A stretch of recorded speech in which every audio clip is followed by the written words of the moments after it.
केंद्र की नरेंद्र मोदी सरकार अब एक बड़ा कदम उठाने वाली है। मोदी का ये कदम अमीरों और गरीबों के बीच की लगातार बढ़ रही खाई को पाटने वाला है। लेकिन इस कदम से अमीरों की आफत हो सकती है। दरअसल प्रधानमंत्री नरेंद्र मोदी देश में डायरेक्ट टैक्स के पूरे ढांचे को बदलने की तैयारी कर रहे हैं। ब्लूमबर्ग ने इस बात की खबर दी है कि मोदी सरकार एक बड़ी प्लानिंग पर काम कर रही है। खबर के मुताबिक अगर अगले साल होने वाले लोकसभा चुनावों में मोदी को जीत हासिल होती है तो वे एक दफा फिर से सरकार बनाते ही देश में बढ़ रही आर्थिक असमानता यानी अमीरों और गरीबों के बीच की खाई को पाटने की इस प्लानिंग को अमली जामा पहनाने का काम कर देंगे। इसकी सीधी चोट रईसों पर पड़ने वाली है। मोदी की प्लानिंग यह है कि जिन लोगों की कमाई ज्यादा है उनसे कैपिटल गेन टैक्स के रूप में ज्यादा पैसा वसूला जाए। हालांकि इस खबर पर सरकार की ओर से भी तुरंत ही प्रतिक्रिया आई और वित्त मंत्रालय ने साफ कर दिया कि सरकार की long term capital gain tax में इजाफा करने की कोई योजना नहीं है। अभी देश में कमाई पर सबसे ज्यादा 30% टैक्स लगता है। कैपिटल गेन टैक्स में कुछ एसेट क्लास पर होने वाले गेन्स पर टैक्स लगाया जाता है।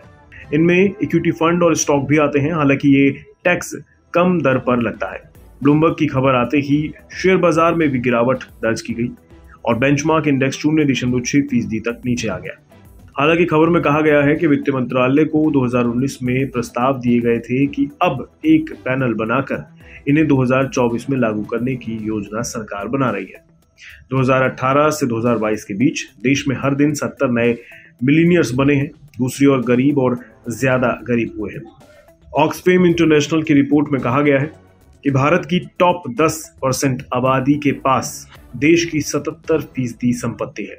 सरकारी आंकड़े बताते हैं कि देश के करीब 6% लोग ही इनकम टैक्स देते हैं। ऑक्सफेम की रिपोर्ट बताती है कि 2017 में जनरेट हुई कुल वेल्थ का 73% हिस्सा देश के सबसे रईस 1% तबके के पास गया। दूसरी ओर देश के 67 करोड़ सबसे गरीब लोगों की संपत्ति इस दौरान महज 1% बढ़ी। मौजूदा वक्त में भारत में 119 अरबपति हैं। इनकी संख्या सन 2000 में केवल 9 थी और 2017 में ये तादाद 101 थी। इस लिहाज से देखा जाए तो देश में अरबपतियों की तादाद लगातार बढ़ती जा रही है।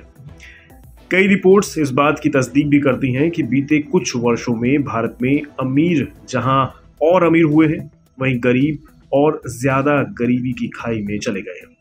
अमीरों और गरीबों के बीच आमदनी के बढ़ते गैप को ही दूर करने की सरकार भी कोशिश कर रही है और अमीरों पर टैक्स बढ़ाने का कदम इसी दिशा में हो सकता है। हालांकि सरकार अभी तक इस बात से इनकार कर रही है कि उसका ऐसा कोई प्लान है।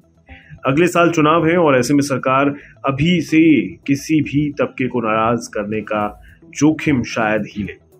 देश के इनकम टैक्स कानून 6 दशक पुराने हैं और मोदी से पहले 2009 में मनमोहन सिंह की सरकार के वक्त इनमें सुधार करने की कोशिश शुरू हुई थी।